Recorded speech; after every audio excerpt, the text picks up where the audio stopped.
Hello guys, welcome to my YouTube channel. तो आज का हमारा टॉपिक है ELISA enzyme linked immunosorbent assay. It uses enzymes and antibodies to detect the presence of a specific substance usually a protein in a liquid sample. तो ELISA एक test होता है। ये टेस्ट हम तब परफॉर्म करते हैं जब हमने डिटेक्ट करना होता है कि कोई भी सैंपल है हमारे वहाँ, उसके अंदर एंटीजन्स या फिर एंटीबॉडीज़ प्रेजेंट है कि नहीं है। मान लो एक कोई भी पर्सन है हमारे वहाँ, उसका सैंपल लिया है हमने, उसके सैंपल मतलब उसका सीरम लिया है हमने, और हमने अब डिटेक्ट करना है कि उस सीरम के अंदर कोई एंटीजन, स्पेसिफिक एंटीजन प्रेजेंट है या फिर कोई स्पेसिफिक एंटीबॉडी प्रेजेंट है कि नहीं है। उनकी जैसे कि हमने डिटेक्ट करना है कि पर्सन को HIV है कि नहीं है। अगर पर्सन को HIV होगा तो उसकी बॉडी ने उसके खिलाफ एंटीबॉडीज़ की प्रोडक्शन भी की होगी। तो अगर हम उसका सीरम लेंगे और उसको चेक करेंगे, टेस्ट करेंगे, तो उसके सीरम के अंदर हमें उसकी HIV के खिलाफ एंटीबॉडीज़ प्रेजेंट मिलेंगी। तो हम इस तरह से इस टेस्ट को करके डिटेक्ट कर सकते हैं कि कोई भी पर्सन है वो कोई भी बीमारी से इन्फेक्टेड है कि नहीं है। तो process use to detect the antigen and the antibody. तो इसका प्रिंसिपल ये होता है कि एंटीजन एंटीबॉडी आपस में इंटरेक्ट करते हैं, उन दोनों के बीच में इंटरेक्शन होती है, एंटीजन एंटीबॉडी कॉम्प्लेक्स की फॉर्मेशन होती है। जो एंटीजन्स होते हैं वो ऐसे मॉलिक्यूल्स होते हैं जो हमारे इम्यून रिस्पॉन्स होता है उसको ट्रिगर करते हैं। क्योंकि जब कोई हार्मफुल एंटीजन्स हार्मफुल सब्सटेंस होता है, जब कोई हार्मफुल सब्सटेंस हमारी बॉडी के अंदर एंटर करता है तो हमारी बॉडी का जो इम्यून सिस्टम होता है वो एक्टिवेट हो जाता है और उसके खिलाफ हमारी बॉडी एंटीबॉडीज़ की प्रोडक्शन करती है। और फिर इसी को एंटीजन एंटीबॉडी इंटरेक्शन बोलते हैं। In ELISA enzyme is link to antibody और एंटीजन। एलिजा जो हम टेस्ट करते हैं उसके अंदर जो एक इंजाइम होता है वो एंटीबॉडी के साथ लिंक्ड होता है, जिसके साथ फर्दर फिर सबस्ट्रेट आके ऐड होता है, उसके साथ ज्वाइन होता है और सबस्ट्रेट इंजाइम का कॉम्प्लेक्स बनता है। फिर कलर चेंज होता है जिससे हमें पता चलता है कि हमारा टेस्ट है वो पॉजिटिव होगा कि नेगेटिव होगा। जो एलिजा होता है वो क्वालिटेटिव भी हो सकता है और क्वांटिटेटिव हो सकता है। क्वालिटेटिव मतलब डिटेक्ट करने के लिए कि जो टेस्ट हमारा वो पॉजिटिव है कि नेगेटिव है, मतलब पर्सन को इन्फेक्शन है या बीमारी है या नहीं है। और क्वांटिटेटिव मतलब अगर है तो कितने कंसनट्रेशन में प्रेजेंट है। टाइप्स ऑफ एलिजा की अगर हम बात करें तो 4 टाइप्स होते हैं: डायरेक्ट, इनडायरेक्ट, सैंडविच और कॉम्पिटिटिव। तो सबसे पहले हम डायरेक्ट एलिजा की बात करते हैं। डायरेक्ट एलिजा एकदम डायरेक्ट वाला मेथड होता है। इसमें हम एंटीजन को डिटेक्ट करने के लिए मेथड होता है। एक हम माइक्रोटीटर प्लेट लेते हैं, ठीक है। तो माइक्रोटीटर प्लेट के अंदर 96 वेल्स होते हैं और इस मेथड से हम एंटीजन्स को डिटेक्ट करेंगे। तो हम इसमें लेबर्ड एंटीबॉडी लेते हैं, बाइंड डायरेक्टली टू द। ये जो डायरेक्ट एलिजा मेथड होता है एकदम सिंपल होता है, फास्ट होता है, बट इसकी जो स्पेसिफिसिटी होती है वो कम होती है और ये ज़्यादा सेंसिटिव भी होता है। तो डायरेक्ट एलिजा में हम माइक्रोमीटर प्लेट लेते हैं जिसके ऊपर जो एंटीजन्स है, जो सर्कल में दिख रही है एंटीजन्स है, एंटीजन्स जो होते हैं वो पहले से बाउंड होते हैं उस माइक्रोमीटर प्लेट के ऊपर। फिर हम वहाँ पे अपनी जो भी स्पेसिफिक एंटीबॉडीज़ है वो ऐड करते हैं। एंटीबॉडीज़ ऐड करेंगे तो एंटीबॉडीज़ जाके एंटीजन्स जो माइक्रोमीटर प्लेट के सरफेस के ऊपर बाउंड थे एंटीजन्स, उनके साथ एंटीबॉडीज़ जाके बाइंड कर जाएंगी और एंटीजन एंटीबॉडी का कॉम्प्लेक्स बनाएंगे। जो हमने एंटीबॉडीज़ डाली है वो इंजाइम लिंक्ड होती है, ठीक है। तो उनके साथ इंजाइम जुड़ा होता है, तो फिर एंटीजन एंटीबॉडी कॉम्प्लेक्स बन गया। फिर हम उसको वॉश करेंगे क्योंकि जो भी एक्स्ट्रा एंटीबॉडीज़ है जो जाके बाइंड नहीं हुई है एंटीजन के साथ वो वॉश आउट हो जाए और सिर्फ एंटीजन एंटीबॉडी कॉम्प्लेक्स ही वहाँ पे बचे। फिर हम अपना सबस्ट्रेट ऐड करेंगे। फिर सबस्ट्रेट है वो जो एंटीबॉडी के साथ इंजाइम होता है उसके साथ बाइंड करेंगे और सबस्ट्रेट इंजाइम कॉम्प्लेक्स की फॉर्मेशन करेंगे और उसकी वजह से फिर हमें प्रोडक्ट मिलता है और फिर उसका कलर चेंज आता है। फिर हम उसको स्पेक्ट्रोफोटोमीटर प्लेट से भी पता लगा सकते हैं कि कलर चेंज हो गया और कितनी क्वांटिटी में कलर चेंज हुआ है, और फिर से पता चलता है हमारा जो टेस्ट है वो नेगेटिव है कि पॉजिटिव है। जो ये अब नेक्स्ट आया इनडायरेक्ट एलिजा, ये डिटेक्शन ऑफ एंटीजन और एंटीबॉडी के लिए होता है। इसमें जो एंटीजन होते हैं वो कोटेड होते हैं माइक्रोट्यूटर प्लेट के ऊपर और इसमें हम 2 तरह के एंटीबॉडीज़ यूज़ करते हैं। एक होता है प्राइमरी एंटीबॉडी, एक होता है सेकेंडरी एंटीबॉडी। तो हम डायग्राम के थ्रू देखते हैं। तो हमारे माइक्रोट्यूटर प्लेट है, ठीक है, उसके ऊपर एंटीजन्स जो होते हैं पहले से कोटेड होते हैं, एड्जॉर्ब्ड होते हैं उसके सरफेस के ऊपर।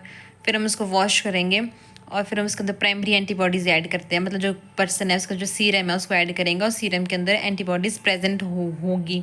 हम यहाँ पे एज्यूम कर रहे हैं कि उस सीरम के अंदर एंटीबॉडीज़ प्रेजेंट है, ठीक है। हमने एंटीबॉडीज़ सीरम ऐड किया जिसके अंदर एंटीबॉडीज़ है वो जो माइक्रोट्यूटर प्लेट के ऊपर एंटीजन्स प्रेजेंट थे, बाउंड थे, उनके साथ जाके बाउंड करेंगे और एंटीजन एंटीबॉडी का कॉम्प्लेक्स की फॉर्मेशन कर देंगे। फिर हम वॉश आउट करेंगे कि एक्स्ट्रा जो भी एंटीबॉडीज़ है जो बाइंड नहीं हो पाई है वो वॉश आउट हो जाए। फिर हम सेकेंडरी एंटीबॉडीज़ डालेंगे और जो सेकेंडरी एंटीबॉडीज़ है उनकी स्पेसिफिसिटी ये है कि उनके साथ इंजाइम लिंक्ड होती है। तो जो रेड रेड वाली है ये सेकेंडरी एंटीबॉडीज़ हमने डाली जो कि प्राइमरी एंटीबॉडी से जाके बाइंड कर जाएंगे और इंजाइम लिंक्ड है। वॉश आउट करेंगे, एक्स्ट्रा जो बाइंड नहीं हो पाई है वो वॉश आउट हो जाएगी। फिर सबस्ट्रेट ऐड करेंगे, सबस्ट्रेट जाके इंजाइम के साथ बाइंड करेगा। सबस्ट्रेट एंजाइम कॉम्प्लेक्स की फॉर्मेशन करेगा, प्रोडक्ट मिलेगा हमें, अल्टीमेटली कलर चेंज होगा जिसको हम मेज़र कर सकते हैं। नेक्स्ट है हमारे पास सैंडविच एलिज़ा। सैंडविच एलिज़ा में जो प्लेट होती है वो कोटेड होती है एंटीबॉडी से, जिनको हमने पहले से मतलब जो कैप्चर्ड एंटीबॉडीज़ होती है उनके साथ माइक्रोटप्लेट पहले से कोटेड होती है। फिर हम अपना सैंपल ऐड करेंगे और फिर जो भी हम एंटीजन ऐड करेंगे वो जाके कैप्चर एंटीबॉडी के साथ जाके बाइंड कर जाएगा। तो ये डायग्राम के थ्रू देखते हैं हम। तो ये माइक्रोटप्लेट हमारे वहाँ ये कोटेड है पहले से, कैप्चर्ड एंटीबॉडीज़ के साथ ये कोटेड है। फिर हमने इसको वॉश किया और ऐड किया अपना सैंपल को, मतलब पर्सन के सीरम को ऐड किया जिसके अंदर पहले से एंटीजेंस प्रेजेंट है। तो एंटीजेंस जाएंगे उस कोटेड एंटीबॉडी के साथ जाके बाइंड कर जाएंगे। फिर वॉश आउट करेंगे कि जो भी एक्स्ट्रा एंटीबॉडीज़ या एंटीजेंस है जो कि उसके साथ बाइंड नहीं हो पाए हैं वो वॉश आउट हो जाए। और फिर हम अपनी सेकेंडरी एंटीबॉडीज़ को डालेंगे जो कि डिटेक्शन के लिए हम यूज़ करें, तो उसको इसलिए हम उसको बोल रहे हैं डिटेक्शन एंटीबॉडीज़। फिर डिटेक्शन एंटीबॉडी जो सेकेंडरी एंटीबॉडीज़ है वो इंजाइम लिंक्ड होकर वो जाएगी एंटीजेंस का जाके बाइंड कर जाएगी, जो हम थर्ड फिगर में देख पा रहे हैं।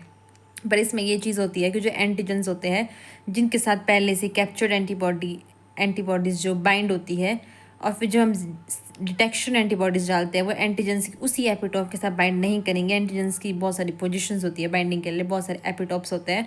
तो जो हम अब अपने डिटेक्शन एंटीबॉडीज़ डाल रहे हैं वो एंटीजन के किसी दूसरे एपिटॉप के साथ जाके बाइंड करेंगे और वो इंजाइम लिंक्ड होते हैं। फिर हम उसको वॉश आउट करेंगे, सबस्ट्रेट डालेंगे, इंजाइम सबस्ट्रेट कॉम्प्लेक्स बनेगा और कलर अल्टीमेटली चेंज जाएगा, जिसको हम मेज़र कर सकते हैं स्पेक्ट्रोफोटोमीटर प्लेट रीडर के ज़रिए।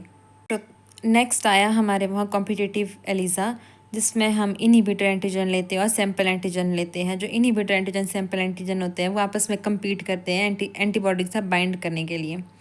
और इसमें जो हम एंटीजन लेते हैं उसकी जो क्वांटिटी होती है बहुत ज़्यादा कम होती है और फिर वो बाइंड करने के लिए तभी फाइट करते हैं। अब इसको हम डायग्राम के थ्रू देखते हैं। तो चलो हम एक ट्यूब लेते हैं, उसके अंदर इनक्यूबेट करते हैं, हम अपने एंटीजन्स और एंटीबॉडीज़ को डालते हैं। पर जो एंटीजन्स होते हैं उनकी क्वांटिटी कम होती है और एंटीबॉडीज़ की ज़्यादा होती है। तब एंटीजन्स की क्वांटिटी कम है तो एंटीबॉडीज़ उनके साथ जाके बाइंड कर जाएंगी और कुछ तो फ्री एंटीबॉडीज़ रह जाएंगी, तो कुछ एंटीजन एंटीबॉडी कॉम्प्लेक्स बन जाएगा और कुछ हमारी फ्री एंटीबॉडीज़ रह जाएंगी। और जो हमारे वहाँ ये एंटीजन्स है वो सैम्पल एंटीजन्स है। फिर हमने माइक्रोटप्लेट लिया, माइक्रोटप्लेट के ऊपर पहले से कोटेड है इनहिबिटर एंटीजन्स। तो फिर हमने जो भी पूरी ट्यूब है उसको उस माइक्रोटप्लेट के अंदर डाल दिया।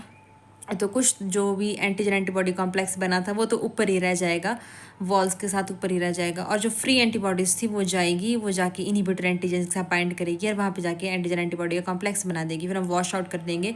तो जो पहले से एंटीजन एंटीबॉडी कॉम्प्लेक्स बने हुए थे हमारे ट्यूब के अंदर वो तो वॉश आउट हो जाएंगे, और जो अभी बने जो एंटीजन एंटीबॉडी कॉम्प्लेक्स जो जिन इनहिबिटर एंटीजन्स के साथ एंटीबॉडीज़ ने जो कॉम्प्लेक्स बनाया वो रहेगा। फिर हम उसके अंदर सेकेंडरी एंटीबॉडीज़ डालेंगे जो कि इंजाइम लिंक्ड होंगी, उन एंटीबॉडीज़ को डालेंगे। फिर हम सबस्ट्रेट डालेंगे, इंजाइम सबस्ट्रेट कॉम्प्लेक्स बनेगा, प्रोडक्ट होगा और कलर चेंज होगा, जिसका हम स्पेक्ट्रोफोटोमीटर प्लेट रीडर के ज़रिए मेज़र कर सकते हैं। तो देखो अब हम इसको कैसे पता लगा सकते हैं, क्योंकि हमने बोला कि स्टार्टिंग में एंटीजेंस की कंसंट्रेशन हमारे पास कम है, एंटीजेंस की कंसंट्रेशन कम है तो एंटीबॉडीज़ उसके साथ कम बाइंड कर पाएगी और बहुत सारी एंटीबॉडीज़ फ्री रह जाएंगी। ज़्यादा एंटीबॉडीज़ फ्री रहेंगी तो वो आगे जाके वो ज़्यादा इनहिबिटर एंटीजेंस के साथ बाइंड करेंगी, फिर ज़्यादा सेकेंडरी एंटीबॉडीज़ आएंगी और फिर हमें ज़्यादा कलर मिलेगा। बट अगर एंटीजेंस की क्वांटिटी स्टार्टिंग में ही ज़्यादा है हमारे वहाँ, अगर सैम्पल एंटीजेंस हमारे वहाँ ज़्यादा है तो मोर एंटीबॉडीज़ पहले ही सैम्पल एंटीजेंस के साथ जाके बाइंड कर जाएगी और बहुत ही कम फ्री एंटीबॉडीज़ रहेगी हमारे वहाँ। फ्री एंटीबॉडीज़ अगर कम रहेगी तो कलर भी कम आएगा। तो इसके कुछ एप्लीकेशंस हैं मेडिकल डायग्नोस्टिक्स में, फूड सेफ्टी में, रिसर्च में, वेटनरी मेडिसिन में। So that's it for guys, thank you.